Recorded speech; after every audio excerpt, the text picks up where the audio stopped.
الحمدللہ رب العالمین والصلاة والسلام علی سید الانبیاء والمرسلین اما بعد فاعوذ باللہ من الشیطان الرجیم بسم اللہ الرحمن الرحیم الصلاة والسلام علیک یا رسول اللہ وعلی آلک واصحابک یا حبیب اللہ الصلاة والسلام علیک یا نبی اللہ وعلی آلک واصحابک یا نور اللہ۔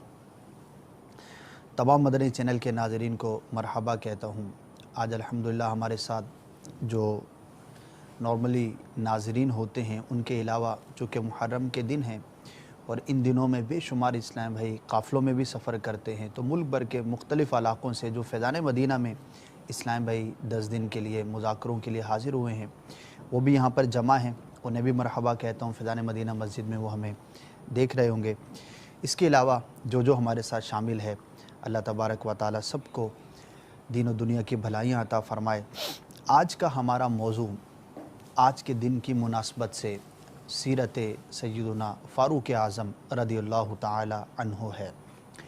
آپ رضی اللہ تعالی عنہ کی شہادت یکم محرم الحرام کو ہوئی۔ 1-2 دن قبل آپ پر حملہ ہوا اور 2 یا 3 دن کے اندر آپ کی شہادت ہوئی، اور وہ دن جو ہے یکم محرم کا تھا۔ تو اس مناسبت سے آج کے اس سلسلے فیضان اسلام میں ہم انشاءاللہ عز و جل سیرت سیدنا فاروق اعظم رضی اللہ تعالی عنہ پر گفتگو کریں گے۔ مفتی صاحب ہمارے ساتھ کرم فرما ہیں۔ سب سے پہلے ایک درود پاک کی فضیلت سنتے ہیں۔ حدیث پاک کا مفہوم ہے کہ پیارے آقا صلی اللہ تعالی علیہ وآلہ وسلم نے ارشاد فرمایا، جو شخص روزانہ مجھ پر 50 بار درود پڑھے گا، کل بروز قیامت میں اس کے ساتھ مصافحہ کروں گا۔ صلو علی الحبیب صلی اللہ تعالی علی محمد صلی اللہ تعالی علیہ وآلہ وسلم۔ مفتی صاحب، سب سے پہلے جیسا کہ آج کا دن ہم سیدنا فاروق اعظم رضی اللہ تعالیٰ عنہ کی شہادت کے حوالے سے منا رہے ہیں، دنیا بھر میں آپ کی سیرت پر گفتگو کی جاتی ہے، تذکرہ ہوتا ہے، بیانات ہوتے ہیں، شہادت کا واقعہ کیسے رونما ہوا اور اس کے بارے میں ہمیں تاریخ میں کیا واقعات ملتے ہیں، اگر ابتداً اس کا کچھ بیان ہو جائے۔ بسم اللہ الرحمن الرحیم۔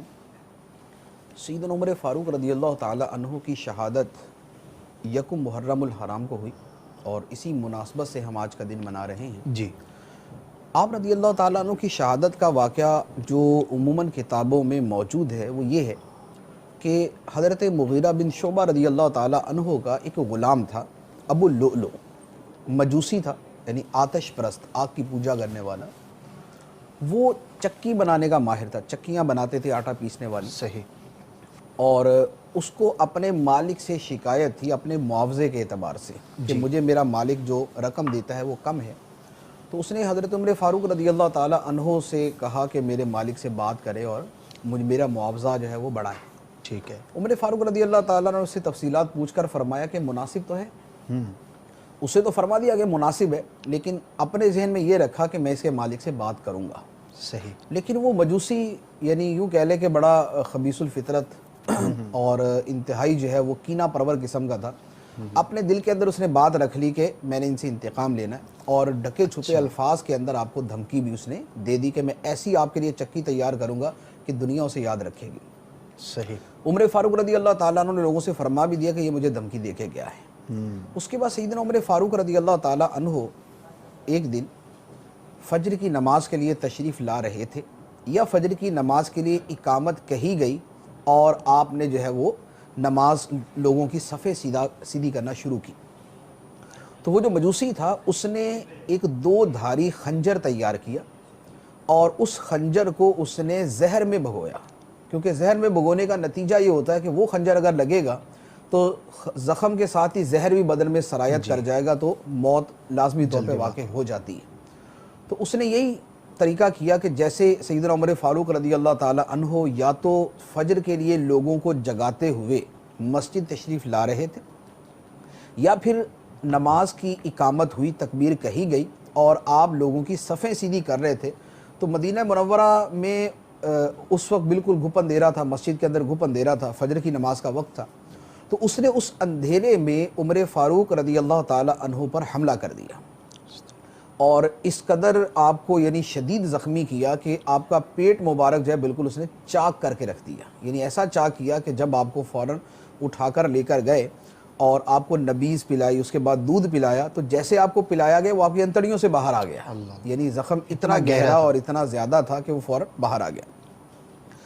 اور اس وقت بھی سیدنا عمر فاروق رضی اللہ تعالیٰ عنہ نے سب سے پہلے تو جب آپ پہ یہ حملہ ہوا اور آپ نے فوراً کہا کہ میرے اوپر کسی نے حملہ کر دیا ہے، تو لوگوں نے اسے دبوچنے کی کوشش کی، اس دبوچنے کے اندر بھی 13 آدمی زخمی ہو گئے اور اس نے خنجر مار مار کے 6 افراد کو اور شہید کر دیا، یعنی جنہوں نے پکڑنے کی کوشش کی ان پر بھی وہ زہریلا خنجر مارا گیا تو 6 افراد ان میں شہید ہو گئے اور بقیہ بچ گئے، لیکن مجموعی طور پہ 13 افراد جو ہے وہ زخمی ہوئے۔ حضرت عبد الرحمن بن عوف رضی اللہ تعالیٰ عنہ پیچھے ہی کھڑے تھے نماز کے لیے، انہوں نے فوراً آگے بڑھ کے جماعت کروائی، سورہ عصر اور سورہ کوثر چھوٹی چھوٹی صورتیں پڑھ کے انہوں نے جلدی جلدی نماز مکمل کی اور عمر فاروق رضی اللہ تعالیٰ عنہ کو لے گئے۔ اور اس کے بعد پھر سیدنا عمر فاروق رضی اللہ تعالیٰ عنہ کو جب ہوش آیا تو ہم نے فجر کی نماز پڑھی اور اس کے بعد لوگوں سے پوچھا کہ کیا انہوں نے فجر کی نماز پڑھ لی ہے، اور پھر اس کے بعد تقریباً جو ہے وہ تھوڑا ہی یعنی وقت گزرا، بعض روایتوں میں یہ ہے کہ سیم ڈے ہی شام کو انتقال ہو گیا، بعد میں یہ ہے کہ 1-2 دن کے بعد آپ رضی اللہ تعالیٰ عنہ کی شہادت ہو گئی۔ تو یہ آپ کی شہادت کا واقعہ ہے۔ اس میں ایک جو پوائنٹ ہے وہ یہ ہے کہ بہت سارے علماء نے تو یہ لکھا ہے کہ وہ جو مجوسی تھا اس نے آپ پر جو حملہ کیا تھا وہ اسی کینہ پروری کی وجہ سے کیا تھا جسے اپنے معاوضے کی وجہ سے، لیکن بہت سارے علماء نے یہ بھی لکھا ہے کہ صرف یہ وجہ نہیں تھی بلکہ یہ باقاعدہ ایک سازش تھی۔ اچھا، یہ سازش یوں تھی کہ سیدنا عمر فاروق رضی اللہ تعالیٰ عنہ نے اپنے وقت کی بڑی بڑی سلطنتوں کو ملیا میٹ کر دیا، بے شک، اور انہیں روبہ زوال کر دیا، اسلام کا پرچم بلند کیا، اسلامی سلطنت کو وسیع کیا، اسلامی حکومت کو مضبوط کیا۔ تو وہ جو بڑی سلطنتیں تھیں ان کے اندر مجوسیوں کی سلطنت تھی ایران، فارس۔ صحیح۔ جب یہاں پر انہوں نے کفر کا قلع کما کیا اور اسلام کا جھنڈا گاڑ دیا تو انہوں نے آپ کے خلاف یہ سازش کی کہ آپ کو شہید کرنے کے لیے ایک آدمی کو باقاعدہ کسی طریقے سے داخل کیا، خواہ وہ جنگی قیدی بن کے یا کسی اور طریقے سے، اور وہ اسی پلان کے اوپر عمل کرتے ہوئے اپنے انتقام کے طور پہ کہ ہماری سلطنت کو، کل سلطنت کفر کو ختم کر کے انہوں نے سلطنت اسلام قائم کی ہے، اس کے نتیجے میں اور اس بدلے کے اندر اس نے سیدنا عمر فاروق رضی اللہ تعالیٰ عنہ کو شہید کیا۔ اور سیدنا فاروق اعظم رضی اللہ تعالیٰ عنہ کا ہوش میں آتے ہی نماز کا پوچھنا، نماز ادا کرنا، اس میں بھی ہمارے لیے بہت کچھ سیکھنے کا ہے۔ اللہ تعالیٰ ہمیں بھی ایسی محبت نصیب فرمائے۔ سیدنا فاروق اعظم رضی اللہ تعالیٰ عنہ کے صدقے سے اللہ تعالیٰ ہمیں بھی نمازوں کی پابندی اور ویسی محبت نصیب فرمائے جیسا کہ ان کے دل میں تھی۔ مفتی صاحب، ویسے تو جس بھی صحابی کی سیرت کو دیکھتے ہیں، کسی بھی صحابی کی سیرت کا مطالعہ کرتے ہیں تو بڑی وسیع ہے اور ماشاءاللہ اس کے بے شمار پہلو ہوتے ہیں، جس بھی پہلو پر نظر کرتے ہیں ایک وسیع سمندر نظر آتا ہے۔ فاروق اعظم رضی اللہ تعالیٰ عنہ کی سیرت مبارکہ بھی یقیناً ایسی ہی وسیع ہے۔ اس میں ہم آپ کے حوالے سے بالخصوص ایک تو عمومی فضائل ہیں، عمومی خصوصیات ہیں صحابہ کرام علیہم رضوان کی، بالخصوص سیدنا فاروق اعظم رضی اللہ تعالیٰ عنہ کی سیرت کو بطور خاص کن کن پہلوؤں پر ڈسکس کیا جا سکتا ہے؟ سیدنا عمر فاروق رضی اللہ تعالیٰ عنہ کی ذات مبارکہ بلا شک و شبہ وہ عظیم ہستی ہے اور اسلام کے ان عظیم بزرگوں میں سے ہیں آپ کہ جن کی سیرت کا کوئی ایک پہلو نہیں ہے بلکہ 20 پہلو ہیں۔ صحیح۔ وہ یوں کہ ایک تو آپ کے جنرلی فضائل کا موضوع ہے کہ نبی کریم صلی اللہ علیہ وآلہ وسلم نے جو آپ کے فضائل مبارکہ بیان کیے یا اللہ تعالیٰ نے آپ کے جو فضائل بیان کیے، جیسے حدیث مبارک ہے نبی کریم علیہ الصلوۃ والسلام نے ارشاد فرمایا کہ میں جنت میں گیا اور میں نے جنت کے اندر ایک محل دیکھا جو بڑا خوبصورت تھا۔ میں نے پوچھا یہ کس کا ہے؟ تو فرشتے نے عرض کی کہ یہ عمر فاروق رضی اللہ تعالیٰ عنہ کا ہے۔ سبحان اللہ۔ تو میرا دل کیا، اب یہ سرکار علیہ الصلوۃ والسلام یہ بات حضرت عمر ہی سے فرما رہے تھے۔ اچھا، فرمایا کہ میرا دل کیا کہ میں اس میں داخل ہو جاؤں، تمہارے محل کے اندر میں داخل ہو جاؤں، لیکن مجھے تمہاری غیرت یاد آ گئی، کیونکہ محل گھر ہوتا ہے، صحیح، گھر کے اندر گھر والے ہوتے ہیں۔ تو فرمایا کہ میرا دل تو کیا کہ میں تمہارے محل میں داخل ہو جاؤں، لیکن مجھے تمہاری غیرت یاد آ گئی۔ تو سیدنا عمر فاروق رضی اللہ تعالیٰ نے عرض کیا کہ یا رسول اللہ صلی اللہ علیہ وسلم کیا میں آپ پر غیرت کروں گا؟ صحیح۔ کہ آپ میرے پوچھے بغیر میرے گھر میں تشریف لے آئے. صحیح. آپ کا تو تشریف لانا سعادت ہے. سعادت کے تو بعد اب یہ حدیث مبارک سیدنا عمر فاروق رضی اللہ تعالیٰ عنہ کے جنتی ہونے, سبحان اللہ. جنت میں آپ کے محل ہونے, نبی کریم علیہ الصلوۃ والسلام کا اس کا مشاہدہ فرمانے, آپ کو وہ بشارت دینے اور آپ کی غیرت کو یاد فرمانے کے اوپر بڑی واضح دلیل ہے. یہ آپ کی فضیلت. اسی طرح ایک مرتبہ سرکار صلی اللہ علیہ وآلہ وسلم تشریف لائے تو آپ کے دائیں طرف سیدنا ابوبکر صدیق رضی اللہ تعالیٰ عنہ تھے اور بائیں طرف عمر فاروق رضی اللہ تعالیٰ عنہ.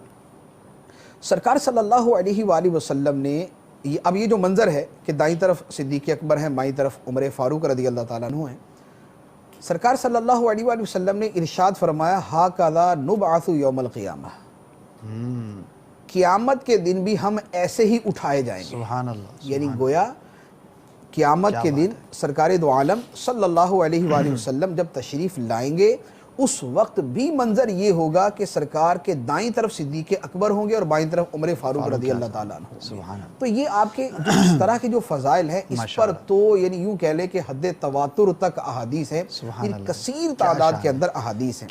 پھر آپ رضی اللہ تعالیٰ عنہ کی جو جس حوالے سے آپ پر کلام ہو سکتا ہے اس میں ایک بڑا دلچسپ پہلو ہے جو سب سے زیادہ آپ ہی کو ملا, وہ یہ کہ اسلام کی جو ہستیاں ہیں ان میں آپ کی ہستی وہ عظیم ترین ہستی ہے جس پر سب سے زیادہ غیر مسلموں نے بھی لکھا ہے. اچھا. یعنی آپ کا جو نظام عدل تھا, جو نظام حکومت تھا, جو آپ کا کردار تھا, جو آپ نے سلطنت کی بنیاد رکھی, اسے وسیع کیا, عدل و انصاف کو رائج کیا, لوگوں کے حقوق کی نگہبانی کی, یہ آپ کے اتنے بڑے کارنامے تھے کہ جو غیر مسلم ہیں, خواہ وہ عیسائی ہیں, یہودی ہیں یا وہ بت پرست ہیں, مشرکین ہیں, ان کی باقاعدہ کتابیں ہیں سیدنا عمر فاروق رضی اللہ تعالیٰ عنہ کی ذات مبارکہ کے اوپر.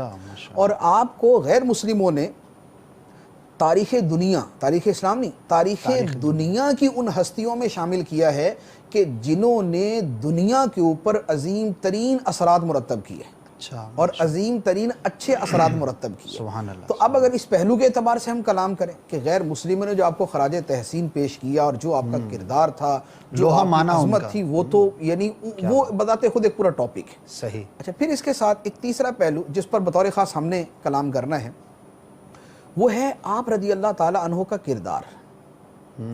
یعنی فضائل و کمالات کے ساتھ ساتھ آپ کا جو کردار ہے, آپ کا کردار نبی کریم صلی اللہ علیہ وآلہ وسلم سے تعلق کے حوالے سے, یعنی آپ سے محبت کے حوالے سے, آپ کا وہ کردار جو ایک عبادت گزار کی حیثیت سے, صحیح, وہ کردار جو ایک زہد و تقوی والے انسان کی حیثیت سے ہے, آپ کا وہ کردار جو ایک حاکم اسلام کی حیثیت سے ہے, آپ کا وہ کردار جو ایک تاجر کے اعتبار سے ہے, آپ کا وہ کردار جو ایک عالم کے اور مجتہد کے اعتبار سے ہے, آپ کا وہ کردار جس میں آپ کا اور خدا کا تعلق ہے یعنی حقوق اللہ کے حوالے سے, آپ کا وہ کردار جو حقوق العباد کے حوالے سے, آپ کا وہ وصف مبارک جو محاسبہ نفس کے حوالے سے ہے, آپ کا وہ وصف جو فکر آخرت کے حوالے سے, جو خوف خدا کے حوالے سے. تو یہ مجموعی طور پر یہ اتنے پہلو ہیں کہ اب ان میں جس پر ہم کلام کرتے جائیں اس کے اندر یعنی بے شمار واقعات ہیں, بے شمار اس میں مدنی پھول ہیں.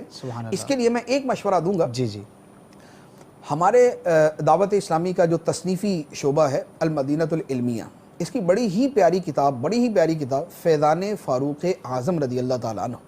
اب افسوس یہ کہ چھپی نہیں ہے ابھی تک یہ, لیکن اس کی پہلی جلد نیٹ کے اوپر دستیاب ہے, یعنی دعوت اسلامی کی ویب سائٹ کے اوپر وہ موجود ہے, دعوت اسلامی .net کے اوپر اس کی پہلی جلد موجود ہے, اور یہ 2 جلدوں میں ہے بیسیکلی. پہلی جلد تقریباً 900 صفحات کے پر مشتمل ہے اور دوسری جلد بھی تقریباً 900 صفحات پر ہے. تو یہ تقریباً 1800 صفحات کے اوپر انسائکلوپیڈیا ہو گیا ایک طرح کا. فیضان فاروق اعظم رضی اللہ تعالیٰ عنہ کے نام سے کتاب ہے, اور بلا شک و شبہ یہ انسائکلوپیڈیا ہے. یعنی فاروق اعظم رضی اللہ تعالیٰ عنہ کی سیرت پر آج تک کی تاریخ میں عربی, اردو, انگلش کسی زبان کے اندر اس قدر جامع اور اتنی بڑی کتاب آج تک نہیں لکھی گئی. تو اب وہ یہ کہ چھپی نہیں ہے تو اس لیے سارے شاید اس سے نہ استفادہ کر سکے, جب چھپ جائے تو اس کو لے لیں. لیکن نیٹ کے اوپر, ویب سائٹ کے اوپر, دعوت اسلامی کی ویب سائٹ پر اس کی پہلی جلد موجود ہے, فیضان فاروق اعظم. ٹھیک ہے. یہ جو میں عرض کر رہا ہوں خلاصہ سیرت, جو میں نے مختلف پہلوؤں کے اعتبار سے عرض کیا, اس میں وہ جو کتاب ہے فیضان فاروق اعظم, اس کی پہلی جلد کے غالباً 12 یا 13 نمبر صفحہ ہے. اس کے اوپر ایک ہیڈنگ ہے کردار و گفتار کے حقیقی غازی. کردار و گفتار کے حقیقی غازی، یعنی کردار بھی ہے، آپ کی گفتار دیکھیں، آپ کا کردار دیکھیں اور اس کو عملی اور حقیقی زندگی کے اندر دیکھیں۔ صحیح۔ یہ 2 سے 3 صفحے ہیں لیکن بڑا پیارا خلاصہ ہے، بڑا شاندار، بڑا جاندار خلاصہ ہے آپ رضی اللہ تعالی عنہ کی سیرت مبارکہ اور آپ کے کردار کے حوالے سے۔ تو جن کو میسر ہو وہ آج ہی جو ہے وہ ویب سائٹ سے dawat-islami.net سے وہ لے کر اس کا مطالعہ کر لے، پوری کتاب کا مطالعہ کر لیں، تو اس سے انشاءاللہ عز و جل آپ کی سیرت کا ایک بڑا حسین گلدستہ جو ہے وہ سامنے میسر آئے گا۔ نیت کر لیجئے مدنی چینل کے ناظرین جن کو اویلیبل ہو، یہ مواقع ہوتے ہیں، اس میں خود بھی پڑھیے۔ میں یہ بھی مشورہ دوں گا کہ اپنے گھر والوں کو، بچوں کو ابھی سے ہمیں بزرگوں کی سیرت جو ہے وہ بیان کرنا چاہیے۔ انشاءاللہ مفتی صاحب سے پوچھیں گے کہ مفتی صاحب یہ جو ہم سیرت بیان کرتے ہیں اس کے فوائد کے حوالے سے، لیکن یہاں پر میں عرض کرتا چلوں، سیدنا صدیق اکبر رضی اللہ تعالیٰ عنہ کے موضوع پر بھی بڑی شاندار کتاب ہے، اسی طرح فاروق اعظم رضی اللہ تعالیٰ عنہ کے موضوع پر یہ تو بہت بڑی چیز ہے، انشاءاللہ عنقریب آ جائے گی۔ ایک اور امیر سنت کا رسالہ ہے کرامات فاروق اعظم رضی اللہ تعالیٰ عنہ، انٹرنیٹ پر بھی اویلیبل ہے اور یہ پرنٹ ہو کر آ چکا ہے، تو یہ اس کے مقابلے میں چھوٹا ہے، تو کم از کم یہ نیت کر لیں کہ آج کے دن کی نسبت سے ہم جو ہے اس کتاب کو حاصل کریں گے، خود بھی پڑھیں، دوسروں کو بھی دیں، انشاءاللہ عز و جل آپ کا ایمان تازہ ہو جائے گا۔ جب ہم بزرگوں کے واقعات پڑھتے ہیں تو بڑا ایک کیف اور سرور جو ہے وہ محسوس ہوتا ہے۔ محرم یہ جو کرامات فاروق اعظم رضی اللہ تعالیٰ عنہ کی جو آپ نے بات کی ہے، جی جی، یعنی یہ تو دستیاب ہے نا؟ جی یہ دستیاب ہے، انتہائی مفید رسالہ ہے، سبحان اللہ۔ یعنی یہ یوں کہہ لیں کہ شاید آج کل کے حالات اور زمانے کے اعتبار سے بہت ہی اعلیٰ پائے کا رسالہ ہے یہ۔ سبحان اللہ، اس میں جو عقائد کا بیان، کیا بات ہے، جو اس میں ایمان کی حفاظت کا بیان ہے، سبحان اللہ، جو اس میں بزرگان دین کے ساتھ عقیدت و محبت کا بیان ہے، وہ یعنی یوں کہہ لیں کہ وہ قابل رشک ہے، وہ بہت ہی پیارا رسالہ ہے یہ۔ تو یہ چونکہ میسر ہے تو اس لیے یہ جتنا ہو سکے پڑھیں، دوسروں کو جو ہے وہ دل چاہ رہا ہوگا جب اتنا اہم اور اتنا کچھ ہے اس کے اندر۔ پھر امیر سنت کے خاصہ ہے ماشاءاللہ کہ جیسے کرامت بیان کی تو اب اس کے ضمن میں بہت کچھ بیان کیا جاتا ہے، جیسے عقائد کا بیان کیا، ایمان کی حفاظت کا ذہن، تو بہت کچھ ہوتا ہے پڑھنے میں، انشاءاللہ عز و جل حاصل کریں گے، پڑھیں گے، دوسروں کو پیش کریں گے تو بہت کچھ فوائد حاصل ہوں گے۔ مفتی صاحب میرا اگلا سوال یہی تھا کہ یہ جو ہم سیرت کا بیان کر رہے ہیں، اسی طرح اور بزرگان دین کے مواقع پر ہم مدنی چینل ہو یا کوئی بھی پلیٹ فارم ہو، الحمدللہ دنیا بھر میں مسلمان اپنے بزرگوں کو یاد کرتے ہیں، اسلاف کا تذکرہ کرتے ہیں، سیرت کا بیان ہوتا ہے، تو سیرت کے بیان میں کیا کیا مقاصد پیش نظر ہوتے ہیں اور اس کے فوائد کیا ہوتے ہیں بیان کرنے والے کی حیثیت سے بھی، اور خاص طور پر جو سن رہا ہے، جو پڑھ رہا ہے، تو سیرت کے بیان اور سننے کے حوالے سے اس میں کیا کیا فوائد حاصل ہو سکتے ہیں؟ اگر اس کا کچھ پہلی بات تو یہ ہے کہ صالحین کا تذکرہ کرنا، یعنی نیک لوگوں کا تذکرہ، یہ اللہ تعالیٰ کی سنت ہے۔ سبحان اللہ۔ قرآن پاک کا آپ مطالعہ کریں تو اس میں حضرت ابراہیم، حضرت یونس، حضرت یوسف، حضرت اسحاق، حضرت اسماعیل، حضرت ابراہیم، حضرت موسیٰ، حضرت عیسیٰ، حضرت زکریا، حضرت یحییٰ، حضرت الیاس علیہم الصلاۃ والسلام، یعنی یہ کثیر انبیاء کرام علیہم الصلاۃ والسلام کا تذکرہ، بلکہ قرآن پاک کا جو زیادہ تر حصہ ہے وہ انہی تذکروں پر مشتمل ہے۔ تو پہلی بات تو یہ ہے کہ یہ اللہ تعالیٰ کی سنت ہے کہ صالحین کا اور نیک لوگوں کا تذکرہ کیا جائے۔ دوسری بات یہ ہے کہ زندہ قومیں وہ ہوتی ہیں جو اپنے اسلاف کو اور اپنے ہیروز کو یاد رکھتی، صحیح، بجا فرما۔ وہ قوم مردہ ہو جاتی ہے جو اپنے اکابرین کو، اپنے اسلاف کو اور اپنے بزرگوں کو یاد نہیں رکھتی۔ یہ دنیا کی ہر قوم کے اندر ہوتا ہے۔ ٹھیک، جب تک کوئی قوم زندہ ہے وہ اپنے اسلاف کو یاد کرے گی، اور اسلاف کا یاد ہونا جب ختم ہوگا اس کا مطلب ہے کہ قوم مٹنے والی ہے اور یہ ختم ہونے والی۔ اس لیے مسلمان ایک زندہ قوم ہے، بے شک، اور یہ اپنے اسلاف کو یاد کرتے ہیں۔ اسی لیے ہمارا وتیرہ ہی یہ ہے، ہمارا طریقہ ہی یہ ہے کہ ہماری سب سے عظیم ترین ہستی سرکار دو عالم صلی اللہ علیہ وآلہ وسلم کی ذات مبارکہ ہے، اس لیے ہم سب سے زیادہ سرکار کو یاد کرتے ہیں۔ صحیح۔ پھر ہماری ہستیاں سیدنا ابو بکر صدیق ہیں، عمر فاروق ہیں، عثمان غنی ہیں، علی المرتضیٰ ہیں، امام حسین رضی اللہ تعالی عنہ ہیں، ائمہ مجتہدین ہیں، غوث پاک ہیں، مجددین ہیں، اکابر اولیاء کرام ہیں، یہ ساری وہ ہیں جنہوں نے اسلام کے لیے بہت کچھ کیا۔ بے شک۔ تو ہم اپنی زندگی جو ہے ان کو یاد کر کے ہم اپنی زندگی میں زندگی پیدا کرتے ہیں۔ کیا بات ہے، تو یہ ان کو یاد کرنے کے پیچھے ایک کانسیپٹ یہ ہے۔ تیسری بات یہ ہے کہ انسانی فطرت یہ ہے کہ یہ واقعات سے اور لوگوں کے احوال سے بہت جلد متاثر ہوتی ہے. یعنی کچھ لوگ وہ ہوتے ہیں جو فلسفی سے متاثر ہوتے ہیں کہ آپ ان کو لاجیکل بات کریں گے, ان کے سامنے فلسفی بیان کریں گے تو ان پہ اثر ہوگا, لیکن یہ 1% 2% لوگ ہوتے ہیں, بہت 1-2% نا. لیکن جو واقعات سے اثر لینے والے ہیں یہ 100% ہوتے ہیں. یعنی وہ جو فلسفیانہ ذہن والے ہوتے ہیں وہ بھی اثرات سے, واقعات سے اثرات قبول کرتے ہیں, اور جو عام انسانی فطرت ہے وہ بھی واقعات سے اثر قبول کرتی ہے. اور اسی انسانی فطرت پر, اور چونکہ دین اسلامی دین فطرت ہے بے شک, اسی لیے قرآن پاک کے اندر آپ کو واقعات ملتے ہیں, آپ کو صالحین کے حالات ملتے ہیں, آپ کو تباہ شدہ قوموں کے بھی حالات اس کے اندر ملتے ہیں کہ آدمی عبرت حاصل کرتا ہے. گناہ گاروں کے حالات اور انجام سے عبرت حاصل کرتا ہے, نیکوں کے حالات اور ان کو جو انعام ملا اس سے آدمی رغبت حاصل کرتا ہے. ایک سے عبرت ملتی ہے, دوسرے سے رغبت ملتی ہے. تو یہ جو ترغیب و ترہیب, یعنی رغبت کا, ترغیب دینے کا اور ڈرانے کا جو سلسلہ ہے, یہ قرآن پاک کے مطالعہ کی روشنی میں ہمارے سامنے آتا ہے. تو اسی کے پیش نظر ہم بکثرت بزرگان دین کو یاد کرتے ہیں. یعنی عرس منانے کے پیچھے بھی کانسیپٹ یہ ہوتا ہے, سبحان اللہ, یعنی ہم عرس مناتے ہیں, اس عرس منانے کے پیچھے وہ دین کی حکمت ہے. صحیح, وہ دین کی حکمت ہے کہ ان بزرگوں کو بطور خاص بار بار یاد کیا جاتا رہے تاکہ ان سے سیکھنے کو ملے. ان کے دلوں میں عظمت بڑھتی ہے, اور ان کا کردار جب بندے کے سامنے آتا ہے تو آدمی کے اندر عمل کا جذبہ پیدا ہوتا ہے. اور دین ہے کیا؟ ایمان اور اعمال صالحہ کا نام. ایمان مضبوط ہوتا ہے ان کو یاد کر کے, بے شک, اور عمل مضبوط ہوتا ہے ان کا کردار سن کر پڑھ کر. بے شک. تو ایمان و عمل جو دین کے مقاصد عالیہ اور بنیادی مقاصد ہیں, ان کا پورا ہونا وہ بہت حد تک موقوف ہوتا ہے بزرگان دین کی یاد کے اوپر. تو لہذا وہ عرس کے نام پہ ہو, وہ دن منانے کے نام پر ہو, تو یہ جو عمر فاروق رضی اللہ تعالیٰ عنہ کا بھی دن منانا ہے, یہ بھی اسی سلسلے کی ایک کڑی ہے, اپنے ایمان کی مضبوطی کے لیے اور اپنے کردار کی بہتری کے لیے. سبحان اللہ, کیا خوبصورت بات ہے. واقعی زندہ قومیں اپنے بڑوں کو جب تک یاد رکھتی ہیں, زندہ رہتی ہیں, جب اپنے بڑوں کو بھول جاتی ہیں تو گویا کہ وہ مردہ ہو جاتی ہیں. یہاں میں ضرور آپ کو چند پہلو دعوت اسلامی کے مدنی ماحول کے حوالے سے عرض کرنا چاہوں گا. دیکھیے, ہم بار بار مدنی ماحول کو اپنانے کی جو آپ سے گزارش کرتے ہیں, دنیا بھر کے ناظرین جانتے ہیں, مدنی چینل دیکھتے ہیں, یا کسی بھی طرح سے آپ کا تعلق دعوت اسلامی سے ہو, تو آپ محسوس کر سکتے ہیں کہ دعوت اسلامی میں ایک لفظ جو ہے وہ بڑا عام ہے. کسی بھی چیز میں آپ جائیں گے, لفظ فیضان. یعنی ہم کوئی بھی کام کرتے ہیں, کوئی بھی اپنا عمل کرتے ہیں تو اس کو ہم ریلیٹ کر دیتے ہیں کسی نہ کسی بزرگ کے ساتھ, کسی نہ کسی ہستی کے ساتھ. جیسے کہ مفتی صاحب نے فرمایا, اور ایک بدیہی سی بات ہے کہ مسلمانوں کے لیے سب سے بڑی ہستی ہمارے لیے مخلوق کے اندر ہمارے آقا صلی اللہ تعالی علیہ وآلہ وسلم ہے. تو آپ جب بھی بیان سنیں گے, ابتدا میں درود پاک کی فضیلت سنیں گے, آقا کی یاد ہونی چاہیے. بیان کی ابتدا ہوئی, مبلغ نے درود پاک پڑھا.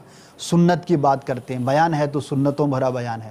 اچھا, اب مراکز کے نام رکھے تو فیضان مدینہ, مدینہ کا تذکرہ, سرکار سے نسبت کو جوڑ دیا. مساجد کے نام ہیں تو کوئی فیضان فاروق ہے, تو کوئی فیضان ابو بکر ہے. تو اس طرح بزرگوں کے اسلاف کے نام پر جو ہے وہ مساجد کو ریلیٹ کیا جاتا ہے. مکتبہ بنایا تو اس کا نام مکتبۃ المدینہ. اسی طرح امیر اہل سنت کی حکمت عملی دیکھیے, نام ہوتا ہے علامت کے لیے, یاد کرنے کے لیے. اب شہروں کے نام دیکھیے, اب لاہور ایک معروف اور ایک جنرل نام یہی ہے, لیکن چونکہ وہاں پر داتا صاحب کرم فرمائیں تو اب لاہور بطور نشانی بتانا ہی ہے, تو اس کو مرکز الاولیاء کا نام دے دیا کہ جب بھی اس کا تذکرہ ہو تو داتا صاحب کا ذہن میں آنا چاہیے. فیصل آباد ہے, ہم سردار آباد کہتے ہیں کہ وہاں پر ایک بہت بڑے محدث اعظم پاکستان رحمۃ اللہ تعالیٰ کا مزار شریف ہے. تو یوں اگر آپ غور کریں گے تو امیر اہل سنت کی یہ حکمت عملی کس طرح سے ہے کہ جو بھی ماحول سے وابستہ ہے, دیگر علم دین کے پہلو ہیں, بہت ساری چیزیں سیکھنے سکھانے کی ہیں, وہ اپنی جگہ پر, اس کے ساتھ ساتھ ایک بڑے خوبصورت طریقے پر, بلکہ مفتی صاحب وہ دارالمدینہ کا مجھے یاد آیا, یعنی ABC سیکھنی ہے, انگریزی لینگویج ہی سیکھنی ہے نا. اب A سے کچھ بھی آپ لکھ دیں, A فار ایپل, یہی مشہور ہے, لیکن A فار اللہ, اب وہ لفظ ہی سیکھنا ہے تو لیکن اللہ تبارک و تعالیٰ کا نام یہاں پر ذکر ہوا. K فار کائٹ عام طور پر پڑھتے ہیں, تو ہم جب پڑھانے لگے ہم K فار کعبہ ہے. اسی طرح M فار کچھ بھی ہو سکتا ہے, مون ہے, لیکن M فار مدینہ بھی ہے. تو جب بھی کوئی چیز ہم بیان کر رہے ہیں، سیکھ رہے ہیں، تو دیکھیے کتنا خوبصورت انداز ہے اپنے بزرگوں کو یاد کرنے کا، اپنے جو ہے وہ اسلاف کو یاد کرنے کا۔ تو اللہ تعالی ہم سب کو دعوت اسلامی کے اس مدنی ماحول سے وابستگی نصیب فرمائے اور ہمیں اپنے اسلاف کو یاد کرنے اور ان کی سیرت کے مطابق عمل کرنے کی توفیق عطا فرمائے۔ جب مفتی صاحب آگے بڑھتے ہیں، فاروق اعظم رضی اللہ تعالیٰ عنہ کی سیرت کے خاص پہلو آپ نے مجموعی طور پر جو ہے وہ اس کا ایک اجمالی طور پر بیان فرمایا۔ سب سے پہلے جو کہ ایک بڑا ہی پیارا خوبصورت پہلو ہے، فاروق اعظم رضی اللہ تعالیٰ عنہ کا تعلق اپنے آقا صلی اللہ تعالیٰ علیہ وآلہ وسلم کے ساتھ کیسا تھا، وہ کیا خوبصورت انداز تھا اور وہ کیا ایک خوبصورت تعلق تھا، اس کے حوالے سے کچھ خصوصیات فاروق اعظم رضی اللہ تعالیٰ عنہ اگر بیان ہو جائے۔ دیکھیں، کسی کی بھی فضیلت اور عظمت کا سب سے بڑا مدار تو ہے ہی اس کے اوپر کہ سرکار دو عالم صلی اللہ علیہ وآلہ وسلم کے ساتھ اس کا تعلق کتنا ہے، اس کے دل میں محبت کتنی ہے، عشق کتنا ہے، جی، اطاعت و اتباع کتنی ہے۔ یہ اطاعت و اتباع اور یہ عشق و محبت ہی وہ بنیاد ہے جس کے اوپر مدارج کا، عظمتوں کا دار و مدار ہے اور بنیاد ہے۔ سرکار دو عالم صلی اللہ علیہ وآلہ وسلم کی محبت جو ہے وہ تو وہ شے ہے کہ جان ہے عشق مصطفیٰ روز فزوں کرے خدا، جی، جس کو ہو درد کا مزہ ناز دوا اٹھائے کیوں۔ نبی پاک علیہ السلام کے ساتھ سیدنا عمر فاروق رضی اللہ تعالی عنہ جیسی عظیم ہستی کا جو وہ خادمانہ اور غلامانہ تعلق تھا وہ کیا تھا؟ اب خود ارشاد فرماتے ہیں، شاہ ولی اللہ محدث دہلوی رحمۃ اللہ علیہ نے ایک جگہ نقل کیا ہے کہ عمر فاروق رضی اللہ تعالیٰ عنہ نے فرمایا، کنت مع رسول اللہ صلی اللہ علیہ وسلم فکنت عبدہ و خادمہ، میں نبی کریم صلی اللہ علیہ وآلہ وسلم کے ساتھ ہوا کرتا تھا اور میں حضور کا بندہ تھا اور حضور کا خادم تھا، میں حضور کا عبد تھا اور حضور کا خادم تھا، یعنی میں عبد مصطفیٰ تھا اور خادم مصطفیٰ۔ سبحان اللہ۔ پوری زندگی جو نبی کریم صلی اللہ علیہ وآلہ وسلم کے ساتھ گزری ہے وہ اسی حیثیت سے گزری ہے کہ وہ عبد مصطفیٰ ہیں، وہ خادم مصطفیٰ ہیں۔ پھر نبی کریم صلی اللہ علیہ وآلہ وسلم کے ساتھ آپ کی جو محبت تھی اس کا اندازہ اس سے لگائیں۔ ایک حدیث مبارک ہے، نبی کریم علیہ السلام کی بارگاہ میں سیدنا عمر فاروق رضی اللہ تعالیٰ نے عرض کیا، یا رسول اللہ صلی اللہ علیہ وسلم، آپ مجھے کائنات میں سب سے زیادہ محبوب ہیں سوائے اپنی جان کے۔ صحیح۔ نبی کریم صلی اللہ علیہ وآلہ وسلم نے ارشاد فرمایا کہ اے عمر، کسی کا ایمان اس وقت تک مکمل نہیں ہو سکتا جب تک میں اسے اس کی جان سے بھی زیادہ محبوب نہ ہو جاؤں۔ سبحان اللہ، سبحان اللہ۔ تو عمر فاروق رضی اللہ تعالیٰ نے تھوڑا سا توقف کیا اور عرض کیا، یا رسول اللہ صلی اللہ علیہ وسلم، آپ مجھے میری جان سے بھی زیادہ پیارے ہیں۔ سبحان اللہ، سبحان اللہ۔ تو سرکار علیہ السلام نے فرمایا، الآن، یعنی اب تمہارے ایمان کامل ہونے کا اعلان ہوا، سند عطا فرما دی، ایمان کامل کی بھی اور محبت کی۔ سبحان اللہ۔ اس پر علماء کرام نے لکھا ہے کہ نبی کریم علیہ السلام نے جب فرمایا، یعنی پہلے تو آپ نے کہا کہ اپنی جان کے علاوہ آپ سب سے زیادہ محبوب، سرکار علیہ السلام نے فرمایا کہ ایمان کامل نہیں ہو سکتا جب تک میں جان سے بھی زیادہ محبوب نہ ہو جاؤں۔ تو چند سیکنڈ کے بعد آپ نے جو یہ کہہ دیا کہ آپ مجھے اپنی جان سے بھی زیادہ محبوب ہیں، وہ چند سیکنڈ میں ہوا کیا؟ یعنی ایسا کیا تغیر آیا کہ ایک بندے کو اپنی جان جتنی عزیز ہے اس سے بڑھ کر سرکار علیہ السلام عزیز ہو گئے؟ تو کیا پہلے یہ کیفیت نہیں تھی؟ ٹھیک ہے، اور پھر پیدا ہوئی؟ بالکل۔ اس پر علماء نے لکھا کہ بیسیکلی بات یہ تھی کہ عمر فاروق رضی اللہ تعالی عنہ کو روز اول ہی سے سرکار دو عالم صلی اللہ علیہ وآلہ وسلم اپنی جان سے زیادہ عزیز تھے۔ اچھا، ابتدائی سے، لیکن بطور خاص اس مفہوم کی طرف توجہ نہیں کی، اس لیے روٹین کے اعتبار سے کہہ دیا کہ اپنی جان کے علاوہ ساری دنیا سے آپ زیادہ عزیز ہیں، ماں باپ سے، رشتہ داروں سے، اولاد سے، دولت سے، ہر چیز سے۔ لیکن جب سرکار نے توجہ دلائی نا کہ ایمان مکمل نہیں ہوتا جب تک میں جان سے بھی زیادہ محبوب نہ ہو جاؤں، اب عمر فاروق رضی اللہ تعالیٰ عنہ نے اپنے دل پہ غور کیا کہ اصل دیکھوں تو صحیح ہے کیا۔ اب جیسے اگر اس پہلو پر غور کیا کہ اگر سرکار صلی اللہ علیہ وآلہ وسلم کی طرف کو تیر چلائے، یعنی اگر یہ اس پر غور کریں، اگر سرکار کی طرف کو تیر چلائے تو کیا میں تیر لگنے دوں گا یا اپنی جان آگے کر دوں گا؟ مجھے کیا پسند ہوگا؟ تو لازمی بات ہے کہ اگر عمر فاروق رضی اللہ تعالیٰ عنہ نے یہ سوچا ہوگا تو کیا سوچا ہوگا کہ میں تو 1000 جانیں سرکار پہ قربان کر دوں۔ یعنی حضور کے نام پر جان قربان ہے تو حضور کی جان کے اوپر تو کروڑوں جانیں قربان. سبحان اللہ. تو جب یہ سوچا تو سمجھ آ گئی کہ وہ میرا پہلا کہنا بذات خود ہی درست نہیں ہے. صحیح صحیح. میری حقیقی تو یہی ہے. کیفیت یہی ہے. وہ میں نے جو پہلے کیفیت بیان کر دی وہ کسی اور اعتبار سے بیان کر دی, ورنہ اصل کیفیت ہی یہ ہے کہ میری جان مجھے بعد میں عزیز ہے, سرکار دو عالم صلی اللہ علیہ وسلم کی ذات مبارکہ مجھے پہلے عزیز ہے. تو یہ وہ ایمان کامل کہ جس کی سرکار دو عالم صلی اللہ علیہ وآلہ وسلم نے گواہی دی, اور جس کی طرف ادنا توجہ کرنے سے عمر فاروق رضی اللہ تعالیٰ عنہ کو سمجھ آ گیا کہ حضور تو ہمیں اپنی جان سے بھی زیادہ عزیز ہے. سبحان اللہ. اچھا, پھر سیدنا عمر فاروق رضی اللہ تعالیٰ عنہ کا مشہور واقعہ ہے جو قرآن پاک کی ایک آیت کا شان نزول بھی ہے کہ ایک یہودی منافق میں جھگڑا ہوا. انہوں نے سرکار علیہ الصلوۃ والسلام سے فیصلہ کروایا, آپ نے یہودی کے حق میں فیصلہ کیا, یہودی نے تسلیم کر لیا, منافق نے کہا میں نہیں مانتا, میں تو عمر فاروق سے کرواؤں. صحیح. عمر فاروق رضی اللہ تعالیٰ عنہ کے پاس آئے اور بتا دیا کہ یوں فیصلہ ہوا ہے, لیکن یہ مسلمان کہلانے والا تو نہیں مان رہا, یہودی مان گیا. آپ نے فرمایا ابھی فیصلہ کرتا ہوں. گھر گئے, تلوار نکالی, آ کے سر قلم کر دیا. فرمایا کہ جو حضور صلی اللہ علیہ وآلہ وسلم کا فیصلہ نہ مانے اس کا فیصلہ عمر کے نزدیک یہی. اللہ اللہ اللہ, کیا بات. اب اس پہ اس کے گھر والے آگے, جھگڑا ہو گیا کہ بھئی یہ کیا, ایک مسلمان کو قتل کر دیا. تو اس پر سرکار علیہ الصلوۃ والسلام کی بارگاہ میں جب معاملہ گیا, انتظار وحی ہوا, قرآن پاک کی آیت نازل ہوئی. اللہ تعالیٰ نے عمر فاروق رضی اللہ تعالیٰ عنہ کی تائید کے اندر قرآن کی آیت نازل فرما دی, فلا وربک لا یؤمنون حتی یحکموک فیما شجر بینہم ثم لا یجدوا فی انفسہم حرجا مما قضیت ویسلموا تسلیما. اے محبوب تیرے رب کی قسم لوگ مسلمان ہو نہیں سکتے جب تک اپنے جھگڑوں میں آپ کو حاکم تسلیم نہ کریں. سبحان اللہ, کیا بات. تو عمر فاروق رضی اللہ تعالیٰ عنہ نے جو فیصلہ کر دیا تھا کہ یہ مسلمان ہی نہیں ہے, صحیح, جو سرکار صلی اللہ علیہ وآلہ وسلم کا فیصلہ تسلیم نہیں کرتا. سرکار دو عالم صلی اللہ علیہ وآلہ وسلم کے ساتھ یہ محبت کہ آپ نے خود ہی اس کا جو ہے وہ فتویٰ جاری کیا اور خود ہی اس کے اوپر فیصلہ فرما دیا. پھر اسی طرح نبی کریم صلی اللہ علیہ وآلہ وسلم کا جب وصال مبارک ہوا, وصال مبارک کے بعد آپ کو یقین ہی نہیں آ رہا تھا کہ سرکار دنیا سے تشریف لے گئے. یعنی آپ کا وصال مبارک ہو گیا, وصال ظاہری ہو گیا, آپ اس کو تسلیم ہی نہیں کر رہے تھے. تلوار لے کے کھڑے ہو گئے اور اعلان کر رہے تھے کہ اگر کسی نے کہا کہ نبی کریم صلی اللہ علیہ وآلہ وسلم کا وصال ہو گیا, میں اس کی گردن اتار دوں. اللہ اللہ. یہ محبت کا وہ غلبہ تھا جو اس بات کو تسلیم ہی نہیں کرنے دے رہا تھا کہ سرکار دو عالم صلی اللہ علیہ وآلہ وسلم ہماری ظاہری آنکھوں سے اوجھل ہونے والے ہیں. یہ محبت.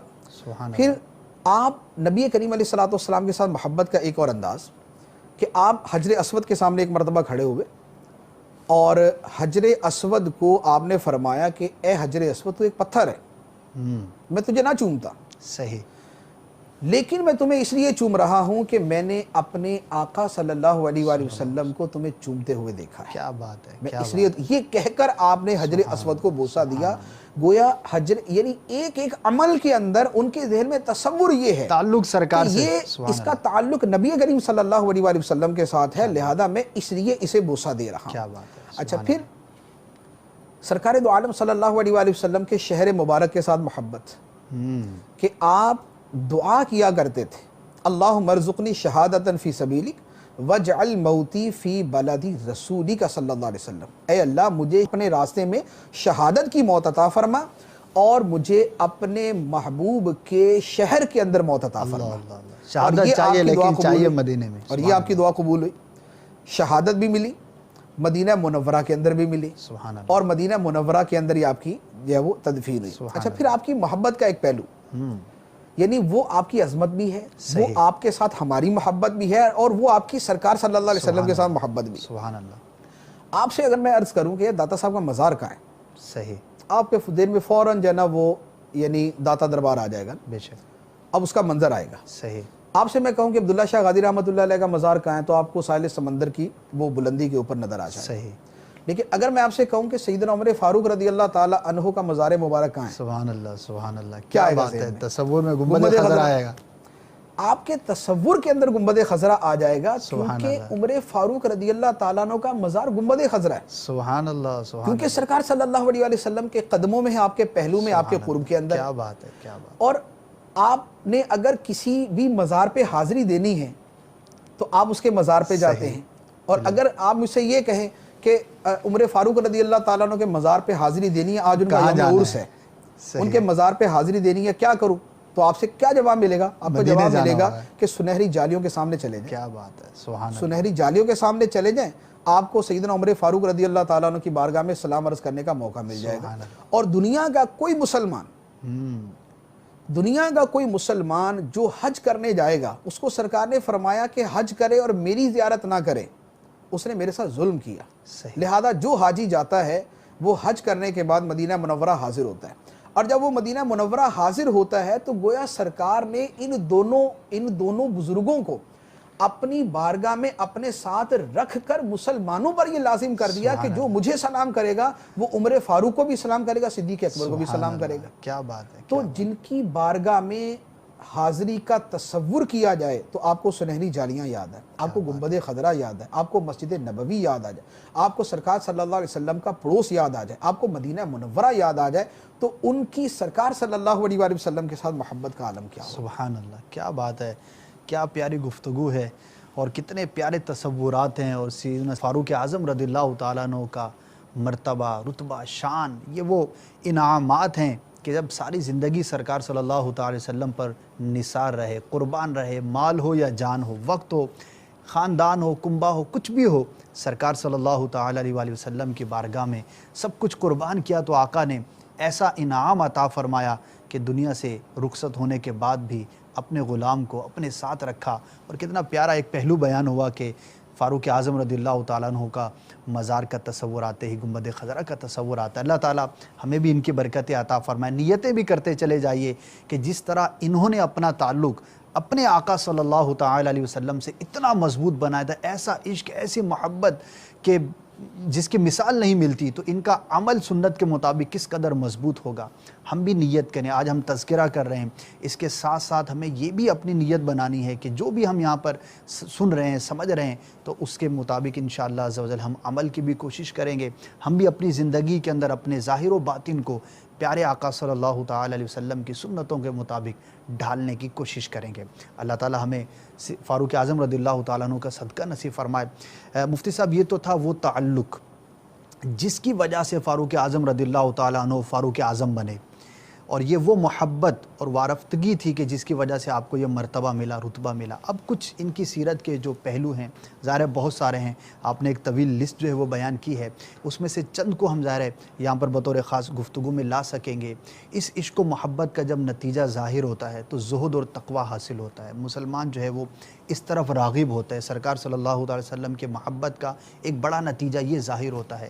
تو فاروق اعظم رضی اللہ تعالیٰ عنہ کی سیرت اور آپ کی ذات پر سرکار کے اس تعلق کا ریفلیکشن جو ہے وہ زہد و تقوی کے حوالے سے کیا تھا، اس کے بارے میں کچھ بیان فرمائیں۔ سیدنا عمر فاروق رضی اللہ تعالیٰ عنہ کا جو زہد و تقوی ہے، یعنی زہد ہوتا ہے دنیا سے بے رغبتی، صحیح، اور تقوی جو ہے وہ خوف خدا ہی کو تقریباً کہا جاتا ہے، یعنی ہر اس شے سے بچنا جو آخرت میں نقصان پہنچانے والی جی۔ اب زہد جو دنیا سے بے رغبتی ہے، سیدنا عمر فاروق رضی اللہ تعالیٰ عنہ کا یہ وصف مبارک جی۔ آپ کے دیگر بہت سارے نمایاں اوصاف میں سے ایک ہے، یعنی اصل میں آپ کی ذات مبارکہ کا ایک بڑا حسین پہلو ہے جی، کہ آپ کا ایسا بہت کم ہے کہ ایک پہلو دوسرے پہ بہت زیادہ غالب نظر آئے، یعنی اگر ہم عشق و محبت کی بات کریں گے تو وہ نمایاں ہی نظر آئے گی، ایکسٹریم ایسا ہی ہے نہیں وہ، ہوگا کہ وہ مغلوب سی ہے۔ صحیح، آپ کے زہد کی بات کریں گے تو وہ بہت نمایاں کر کے نظر آئے گا، سبحان اللہ، آپ کا تقوی کی بات کریں گے، آپ کے خوف خدا کی بات کریں گے تو وہ اتنا نمایاں ہی نظر آئے گا۔ اسی لیے آپ رضی اللہ تعالیٰ عنہ کی جو سیرت ہے یہ بڑی جامع سیرتوں میں سے ہے کہ اس میں بہت ساری چیزیں۔ اب زہد کے اعتبار سے آپ دیکھیں کہ آپ رضی اللہ تعالیٰ عنہ کا زہد یہ تھا کہ حکمران بننے کے بعد، یعنی جب حاکم بن چکے، جی، حکمران بننے کے بعد بھی جو آپ لباس پہنتے تھے اس کے اوپر 16 پیبند لگے ہوتے تھے، اللہ اللہ اللہ، 16 پیوند 16 پیبند لگے ہوتے تھے، اور امیر المومنین ہے، یہاں سے پھٹ گیا تو یہاں ایک پیبند جوڑ دیا، یہاں سے پھٹ گیا تو ادھر جوڑ دیا، ادھر پھٹ گیا تو ادھر جوڑ دیا، 16 پیبند لگے ہوتے تھے۔ اور اس کے ساتھ آپ رضی اللہ تعالیٰ عنہ جب کہیں آپ کا آنا حج کے لیے جیسے گئے جی، تو کوئی پروٹوکول نہیں ہوتا تھا کہ جناب شہنشاہ وقت آ رہے ہیں اور امیر المومنین آ رہے ہیں تو لہذا ہٹو بچو، ایسا کچھ نہیں تھا۔ آپ کے ساتھ جو جانے والے تھے وہ کہتے ہیں کہ عمر فاروق رضی اللہ تعالیٰ عنہ کا یہ طریقہ تھا کہ راستے میں جہاں تھکاوٹ محسوس ہوئی درخت کے نیچے اپنی چادر بچھائی سو گئے، زمین پر سو گئے، زمین کے اوپر سو گئے، اللہ اللہ اللہ، کیوں؟ اس لیے کہ دنیا کے ساتھ وہ ہے ہی نہیں کہ جناب ہمیں نرم اور مخملی اور گداز اور آرام دہ اور کمفرٹیبل قسم کے بیڈ ہوں، نرم و گداز جو ہماری سواریاں ہوں. نہیں، اپنی اونٹنی پہ سواری کر رہے ہیں، جہاں پر آرام کا موقع ملا زمین کے اوپر آپ نے اپنی چادر بچھائی اور چادر بچھا کے سو گئے. کھانے کے اندر آپ کا یہ معمول مبارک تھا کہ روٹین کے اندر بھی آپ کا کھانا انتہائی سادہ، انتہائی سادہ. اور جب ایک مرتبہ قحط پڑ گیا مدینہ منورہ میں، بلکہ عرب کے اندر قحط پڑ گیا، بڑا مشہور وہ قحط تھا. اس قحط کے زمانے میں آپ نے اپنی غذا اتنی قلیل کر لی کہ دوسروں کو جو کھانا میسر تھا عمر فاروق رضی اللہ تعالیٰ وہ بھی استعمال نہیں کیا کرتے تھے. قحط کے زمانے میں بھی جو لوگوں کو جو ملتا تھا آپ وہ بھی استعمال نہیں کرتے تھے. اس لیے جن لوگوں نے قحط سے پہلے اور قحط کے بعد دیکھا وہ آپ کو دیکھ کر کہا کرتے تھے کہ حضور آپ بڑے کمزور ہو گئے. صحیح. پھر آپ کے زہد کا یہ عالم تھا کہ جب آپ امیر المومنین بن گئے، حاکم بن گئے. جی. حاکم بننے سے پہلے آپ بڑے صحت مند اور ماشاءاللہ بڑے ایک وہ نظر آتے تھے، آپ کی صحت نظر آتی تھی ظاہری طور پر. لیکن حاکم بننے کے بعد یوں کہہ لیں کہ جیسے ایک کمزوری اور ایک ضعف کی کیفیت آپ کی طبیعت مبارکہ کے اوپر نظر آتی تھی. کیوں؟ اس لیے کہ زہد جو ہے وہ اپنی بلندیوں کو پہنچتا جا رہا تھا. تو یہ آپ کا وہ زہد مبارک ہے. اس کے اتنے واقعات ہیں، آپ کے زہد کے اتنے واقعات ہیں کہ وہ پورا ایک سیرت مبارکہ کا باب ہے. سبحان اللہ، کیا بات ہے. اللہ تعالی ہمیں اس کا بھی صدقہ عطا فرمائے. ہم تو یہی سعادت سمجھتے ہیں کہ اللہ تعالیٰ ان کے صدقے ہمیں ان کے اس زہد اور تقوی کے سمندر میں سے ایک قطرہ بھی اگر نصیب ہو جائے تو انشاءاللہ ہمارا بیڑا پار ہو جائے گا. مفتی صاحب، اصل جو فضیلت ہے اس میں ایک انسان کی فضیلت کہیں یا مسلمان کی فضیلت کہیں، وہ علم ہے. علم جو ہے وہ عمل سے پہلے ہے. علم کے فضائل بے شمار ہیں، اور جب بھی کسی کی سیرت کا بیان ہو تو ظاہر ہے کہ اس کے اندر علم کا پہلو جو ہے وہ بڑا ہی اہم ہوا کرتا ہے. بلکہ یوں کہیں کہ ساری ہی چیزیں جو ہیں عمل کی وہ اسی کا نتیجہ اور رزلٹ ہوا کرتی ہیں. سیدنا فاروق اعظم رضی اللہ تعالیٰ عنہ کا علمی مقام کیسا تھا، اور علمی تبحر کے بارے میں آپ کیا فرمائیں گے؟ دیکھیں، علمی مقام کا اندازہ آپ اس سے لگائیں کہ اس ہستی کا علمی مقام کیا ہوگا کہ جس کی بات کی تائید کے اندر اللہ تعالیٰ قرآن کی آیتیں نازل فرمائے. سبحان اللہ، سبحان اللہ. یعنی یہ علم کا مقام ہے کہ ایک بات بغیر وحی کے سیدنا عمر فاروق رضی اللہ تعالیٰ عنہ فرما رہے اور اللہ تعالیٰ اس کی تائید کے اندر قرآن کی آیتیں نازل فرما رہے ہیں. سبحان اللہ. اب ایک تو وہی واقعہ جو عرض کیا جی، جو منافق کے وہ قتل والا تھا. دوسرا، آپ نے ایک مرتبہ نبی کریم علیہ الصلوۃ والسلام کی بارگاہ میں عرض کیا، یا رسول اللہ صلی اللہ علیہ وسلم، یہ جو مقام ابراہیم ہے ہم اسے جائے نماز کیوں نہ بنا لیں؟ تو اب اسے جائے نماز بنانے کے بارے میں کہا، قرآن پاک کی آیت مبارکہ نازل ہوگی، وَاتَّخِذُوا مِن مَقَامِ إِبْرَاهِيمَ مُصَلَّى، اے مسلمانوں مقام ابراہیم کو نماز کی جگہ بنا دو. سبحان اللہ. جو آپ نے کہا اللہ تعالیٰ نے قرآن کی آیت نازل فرمائی. کیا بات ہے. ازواج مطہرات کے پردے کے حوالے سے ایک مرتبہ آپ نے کلام کیا کہ یا رسول اللہ صلی اللہ علیہ وسلم ان کو گھروں میں بند کر دیں، صحیح، ان کو باہر نہ نکلنے دیں. صحیح. تو ازواج مطہرات نے تو اس کے اوپر جو ہے وہ کلام کیا، کیونکہ پردے کا حکم اس وقت تک نازل نہیں ہوا تھا. ٹھیک ہے. تو اس لیے وہ باہر نکلتی. صحیح. اب ازواج مطہرات نے اس کے اوپر کلام کیا کہ یہ کون ہوتے ہیں ہمیں منع کرنے والے. ٹھیک. لیکن اللہ تعالیٰ نے قرآن پاک کی آیات نازل فرما دی کہ اے ازواج مطہرات گھروں میں ٹھہری رہو. سبحان اللہ. کیا بات. یہ عمر فاروق رضی اللہ تعالیٰ عنہ کا علمی مقام ہے. سبحان اللہ. پھر اور اس طرح کی، یعنی اسے موافقات عمر کہا جاتا ہے کہ آپ کی وہ باتیں جن کی تائید میں اللہ تعالیٰ نے قرآن کی آیتیں نازل فرمائی، تو وہ 2 درجن کے قریب جو ہے نا وہ اس طرح کی چیزیں ہیں. اچھا، پھر اس کے ساتھ آپ کے علم دین سیکھنے کا شوق آپ ملاحظہ فرمائیں. صحیح. یعنی جس میں ہمارے لیے بھی درس ہے کہ علم دین سیکھنے میں جذبہ کیسا ہونا چاہیے. اب اس کا اندازہ اسے لگائیں کہ چونکہ آپ تجارت بھی کرتے تھے، مدینہ منورہ میں آپ تجارت بھی کرتے تھے، اور سرکار صلی اللہ علیہ وآلہ وسلم کی بارگاہ میں حاضری بھی دینی تھی. اب اگر دن کے وقت تجارت کی یا صبح میں تجارت کی تو اس وقت حاضر نہیں رہ سکتے تھے. صحیح. اگر شام میں تجارت کو نکلے تو اس وقت حاضر نہیں رہ سکتے تھے. تو آپ نے ایک انصاری صحابی کے ساتھ یہ طے کیا ہوا تھا کہ جس وقت میں تجارت کے لیے جاؤں گا تم نے تجارت میں نہیں جانا، تم نے سرکار کی بارگاہ میں رہنا ہے. اچھا، سبحان اللہ. انڈرسٹینڈنگ بنا لی. اور جو آپ فرمائے نا وہ تم نے سننا ہے. صحیح. اور جس وقت تم تجارت پہ جاؤ گے تو میں حاضر ہو جاؤں گا. صحیح. اور پھر جب ہم ملیں گے تو جو باتیں میں نے تمہاری عدم موجودگی کے اندر سنی ہوں گی وہ میں تمہیں بتا دوں گا، اور جو تم نے باتیں میری عدم موجودگی میں سنی ہوں گی وہ تم مجھے بتا دینا. سبحان اللہ. یہ آپ کی باقاعدہ انڈرسٹینڈنگ تھی کہ نبی کریم صلی اللہ علیہ وآلہ وسلم کا کوئی فرمان مبارک، سبحان اللہ، آپ کی کوئی حدیث مبارک آپ کا کوئی بھی کلام جو ہے اس کے علم سے میں محروم نہ ہو جاؤں. کیا بات ہے. لہذا اکثر و بیشتر تو خود حاضر رہتے, صحیح. لیکن جس وقت حاضر نہ ہوتے اس وقت ایک انصاری صحابی کو مقرر کیا ہوا تھا کہ تم نے بری باتیں سنی اور مجھے بتانی. کتنی بڑی تو مثال اب ہے. جس نے اس قدر تندہی کے ساتھ اور اس قدر جذبے کے ساتھ علم حاصل کیا ہوگا اس کا علم کیسا ہوگا. سبحان اللہ. پھر آپ کے علم کے اوپر خود نبی کریم علیہ الصلوۃ والسلام کی گواہی اور آپ کی شہادت موجود ہے. سرکار صلی اللہ علیہ وآلہ وسلم نے ایک مرتبہ صحابہ کرام سے اپنا ایک خواب بیان فرمایا. فرمایا میں نے خواب دیکھا, مجھے دودھ کا پیالہ پیش کیا گیا. صحیح. میں نے وہ پیا, اتنا پیا کہ میں سیر ہو گیا. صحیح. اور مجھے اس کی سیرابی اتنی محسوس ہوئی کہ مجھے لگا کہ میرے ناخنوں کے نیچے تک اس دودھ کی تری پہنچ گئی ہے. اللہ اللہ اللہ. صحیح. تو میں نے اتنا پینے کے بعد جو بچا ہوا تھا پیالے میں وہ میں نے حضرت عمر کو دے دیا. سبحان اللہ. صحابہ کرام نے عرض کی یا رسول اللہ صلی اللہ علیہ وسلم آپ نے اس کی تعبیر کیا سمجھی, کہ اس کی تعبیر کیا ہے, کہ دودھ وہ ہے کیا؟ سبحان اللہ. سرکار نے فرمایا علم. واہ واہ کیا بات. کہ علم جو ہے سرکار صلی اللہ علیہ وآلہ وسلم مجسم علم ہے, بے شک. سرتپا علم ہے, آپ کی ذاتی علم ہے, آپ اولین و آخرین کا علوم رکھنے والے ہیں. اور سرکار نے اپنے علم مبارک کے پیالے سے بچا ہوا جو علم ہے وہ عمر فاروق رضی اللہ تعالیٰ عنہ کو عطا فرما دیا.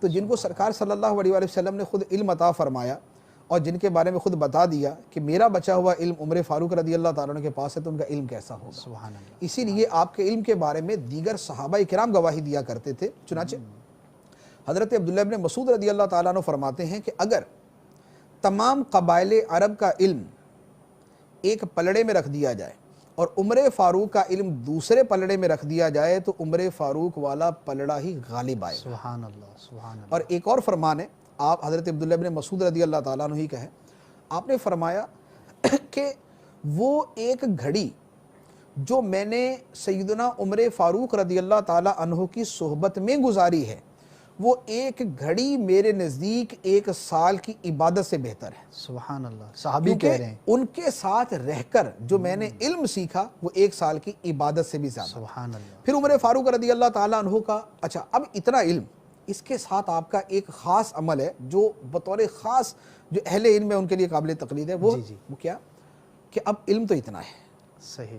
بے پناہ علم, بے پناہ علم, بے پناہ علم. علم کے 9 حصے آپ کے پاس ہیں, یا قبائل عرب کے سارے علم سے بڑھ کے آپ کا علم ہے, لیکن اس کے باوجود آپ کا طرز عمل یہ تھا کہ جب کوئی مسئلہ درپیش آتا تو آپ صحابہ کرام کو جمع فرما لیتے. سبحان کہ اللہ. ایک مسئلہ آیا ہے اس کا جواب چاہیے, اور ہو سکتا ہے کہ ان سب سے زیادہ علم آپ ہی کا ہوتا ہو, ٹھیک ہے, لیکن اس کے باوجود بھی آپ کا طریقہ کار یہ تھا کہ آپ صحابہ کرام کو جمع کرتے اور ان سے وہ مشورہ کرنے کے بعد لوگوں کو مسئلہ بیان فرمایا کرتے تھے. تو یہ سیدنا احتیاط. عمر فاروق رضی اللہ تعالیٰ عنہ کی احتیاط بھی ہے, علم بھی ہے, اور مسائل بتانے کے اندر آپ کا احتیاط اور خوف خدا بھی. سبحان اللہ. کیا بات ہے. اللہ تعالیٰ ہمیں بھی علم دین کا ذوق اور شوق عطا فرمائے. مدنی قافلے کے مسافر اسلام بھائیوں جو ماشاءاللہ اس وقت بھی سفر پر ہیں, ویسے محرم الحرام بالخصوص مدنی قافلوں کا ایک سمجھیے کہ سال میں ایک بہت بڑا ایونٹ ہوتا ہے. ویسے تو سارا سال ہی قافلے سفر کرتے ہیں, لیکن دیکھا ہے ایک بہت بڑی تعداد میں اسلامی بھائی سفر اختیار کرتے ہیں, اور ہمارے ماحول کے اندر مدنی قافلوں میں سفر اختیار کرنا علم دین حاصل کرنے کا ایک بہترین ذریعہ ہے. 8, 9, 10 محرم الحرام کی چھٹیاں بھی قریب ہیں. بہت سارے شعبہ جات جو ان کے اندر چھٹیاں ہوتے ہیں, عموماً کہہ سکتے ہیں کہ ایک بہت بڑی تعداد ہوتی ہے جو ان چھٹیوں کو ویسے ہی اپنے گھروں پر گزار دیتی ہے. فاروق اعظم رضی اللہ تعالیٰ عنہ کا تذکرہ ہوا اور وہ جذبہ علم دین حاصل کرنے کا آپ نے سنا. آپ بھی نیت کر لیجئے اگر ابھی تک نہیں کی کہ انشاءاللہ عز و جل فاروق اعظم رضی اللہ تعالیٰ عنہ کے ایصال ثواب ہی کے لیے میں مدنی قافلے میں ضرور سفر اختیار کروں گا, جو ماشاءاللہ اس وقت فیضان مدینہ میں ماشاءاللہ ایک بڑی تعداد کے اندر حاضر ہیں. مدنی مذاکروں کا روزانہ رات کو عشاء کے بعد تقریباً 8 بجے سلسلہ شروع ہو جاتا ہے, تو وہ بھی خوش نصیب ہیں کہ ان کو بھی علم دین حاصل کرنے کی راہ میں سفر کی سعادت ملی. اللہ تعالی ہم سب کو اس کا بھی ذوق اور شوق عطا فرمائے, اور جو کچھ ہم سیکھیں اس کے مطابق عمل کرنے کا جذبہ بھی نصیب فرمائے. 9-10 محرم کے قافلے میں امام حسین رضی اللہ تعالی عنہ کی بھی شہداء کربلا کی نیت بھی اس میں شامل کی جا سکتی ہے. یعنی ایصال ثواب تو سب کو کیا جا سکتا ہے, تو آج کے دن کی نیت سیدنا عمر فاروق رضی اللہ تعالیٰ عنہ کے والے سے, اور اس دن جب جائیں تو اس کے اندر دیگر ہمارے جو بزرگ ہیں, ہمارے جو سروں کے تاج جی ہیں، جی، بے ان کی شک بھی نیت شامل کی ان جا کی بھی نیت شامل کی جا سکتی ہے۔ تو انشاءاللہ عز و جل ان کے بارگاہ میں جب ہم ثواب کا تحفہ پیش کریں گے تو ان کی جانب سے بھی ضرور عطائیں ہوں گی۔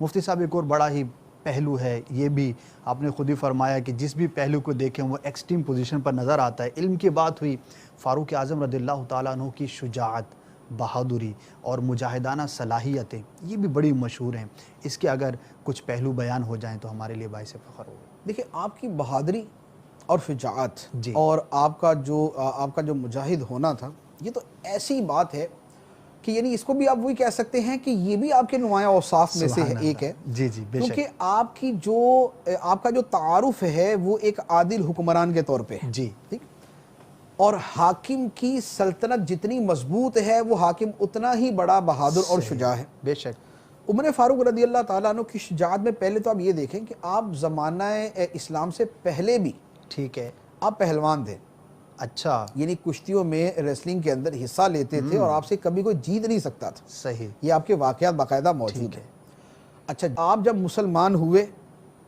اس دن اسلام کو جو قوت ملی وہ اس سے پہلے نہیں تھی۔ صحیح، آپ رضی اللہ تعالیٰ عنہ کے اسلام قبول کرنے سے پہلے مسلمان چھپ کر عبادت کرتے تھے، ٹھیک ہے، لیکن جب آپ نے اسلام قبول کر لیا تو مسلمان اعلانیہ خانہ کعبہ میں جا کے انہوں نے نماز پڑھی، سبحان اللہ، یہ بہادری۔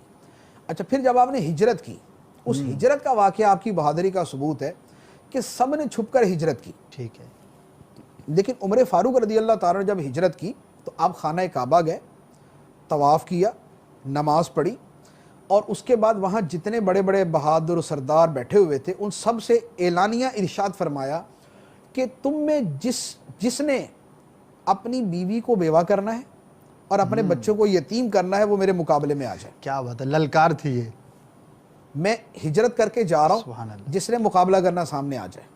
اب مکے کے بہادر اور جناب سپہ سالار اور یہ سب بیٹھے ہوئے، لیکن کسی میں یہ ہمت نہ ہوئی کہ وہ آپ کے سامنے آ سکے، یوں آپ اعلان فرما کر آپ نے ہجرت کی۔ سبحان اللہ، اب یہ شجاعت اور یہ بہادری کیا بات، یعنی یہ تو اپنی انتہا کو پہنچی ہوئی ہے۔ سبحان اللہ، اچھا پھر آپ کی بہادری کا یہ دیکھیں، غزوات کے اندر آپ نے تمام غزوات میں شرکت کی صحیح، اور سب کے اندر ہی آپ نے بہادری کے جوہر دکھائے، اور نبی کریم صلی اللہ علیہ وآلہ وسلم نے غزوات کے اندر جن صحابہ کرام سے سب سے زیادہ مشورہ کیا جنگی حکمت عملی کے اعتبار سے، فوج کی تیاری، جی روانگی کے اعتبار سے، جہاں قیام کرنا ہے، دشمنوں سے جیسے مقابلہ کرنا ہے، ان چیزوں کے اعتبار سے جن سے سب سے زیادہ مشورہ کیا وہ دو ہستیاں تھیں، اچھا، ایک سیدنا ابو بکر صدیق رضی اللہ تعالیٰ عنہ اور ایک سیدنا عمر فاروق رضی اللہ سبحان تعالیٰ عنہ۔ اللہ، سبحان اللہ، اچھا پھر اس کے ساتھ آپ کی بہادری کا کیا کہنا کہ آپ کا جو زمانہ خلافت ہے یہ 10 سال ہے، صحیح، 10 سال آپ کا، 10 سے 11 سال کے اندر اندر آپ کا ٹھیک ہے، زمانہ خلافت ہے۔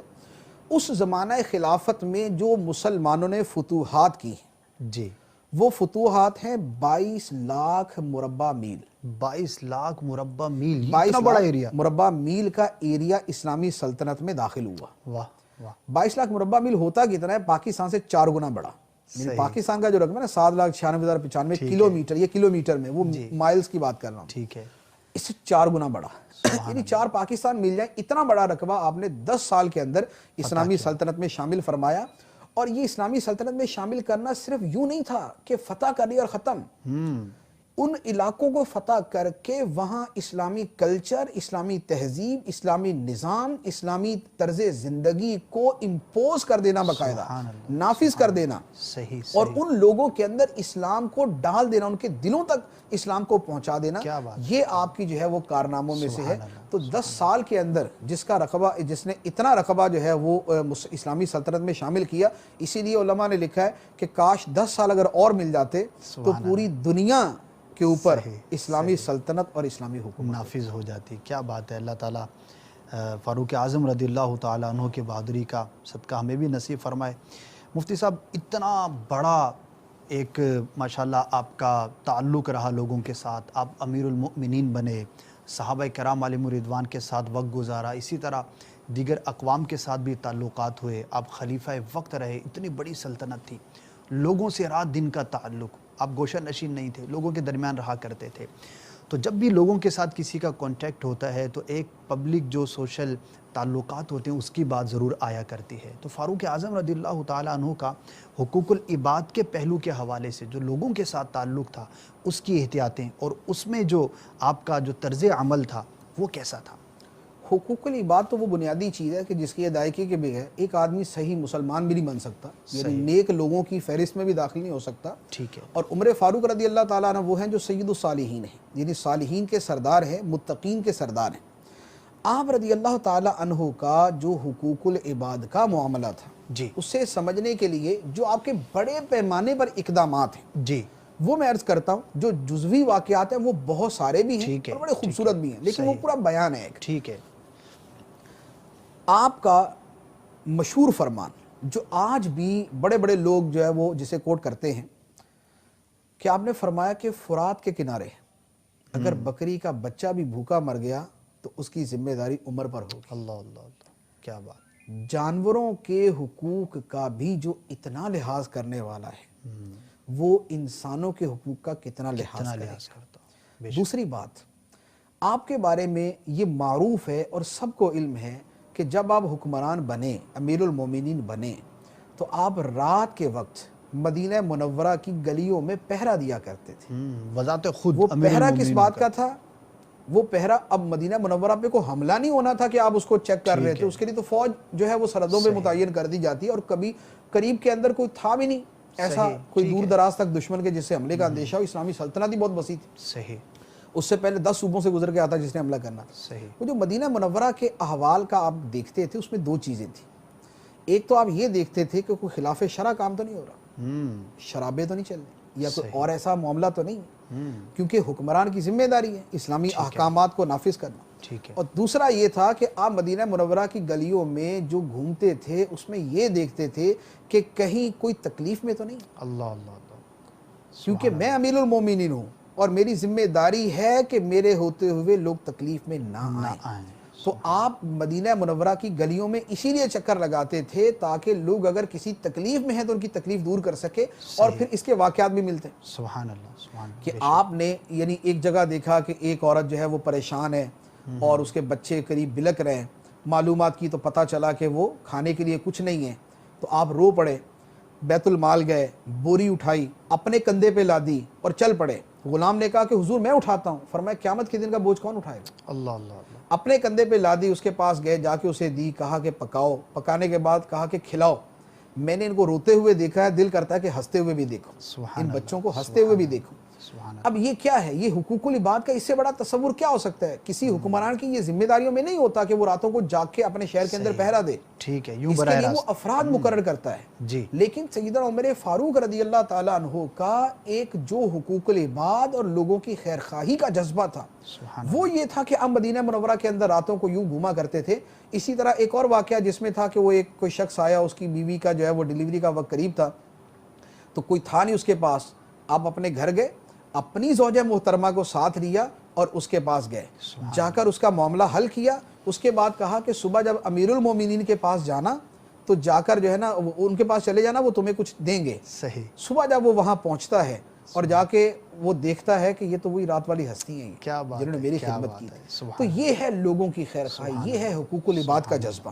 اچھا، پھر اس کے ساتھ آپ کے اس نظام حکومت کے اندر یہ بار بار آپ کو ملے گا، کسی صوبے کے گورنر نے اگر اپنے علاقے کے کسی آدمی کے اوپر ظلم و زیادتی کی ہے، یعنی ظلم و زیادتی تو چلو ذرا بڑا لفظ ہو جاتا ہے، کوئی تھوڑا بہت بھی حق تلفی کی ہے، آپ اس گورنر کو وہیں سے بلاتے تھے. اللہ اللہ کہ مدینہ منورہ پہنچو. صحیح. اور اس کا قصاص دو.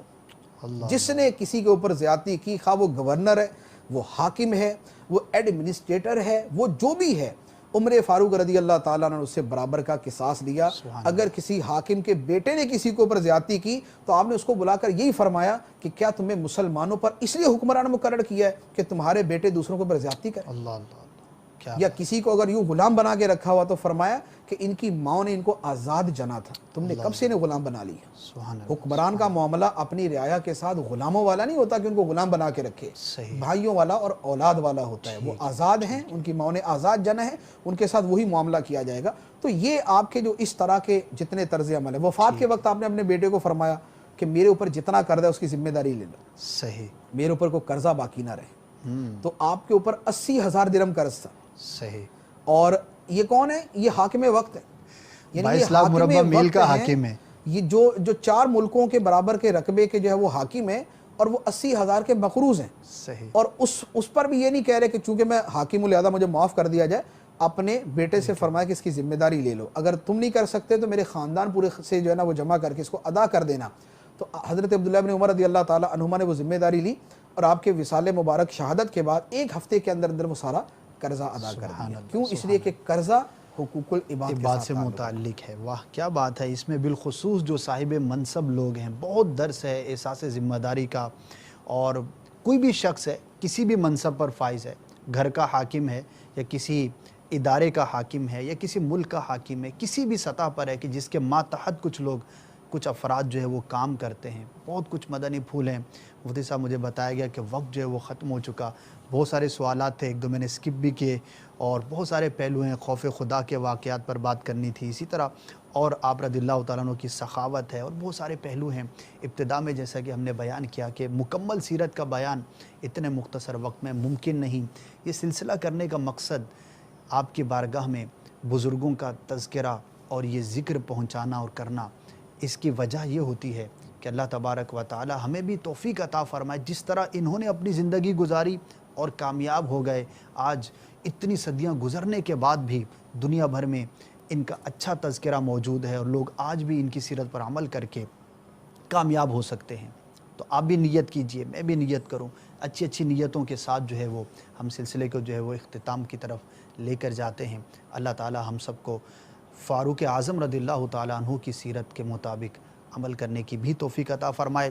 ہم آپ سے اجازت چاہیں گے, آئندہ سلسلے میں انشاءاللہ ایک نئے موضوع کے ساتھ دوبارہ حاضری ہوگی, لیکن مدنی چینل آپ کے ساتھ ہے. آپ مدنی چینل کے ساتھ رہیے. صلو علی الحبیب صلی اللہ تعالی علی محمد صلی اللہ تعالی علیہ وآلہ وسلم. کھلی اسلام کی آنکھیں ہوا سارا جہاں روشن, کھلی اسلام کی آنکھیں ہوا سارا جہاں روشن.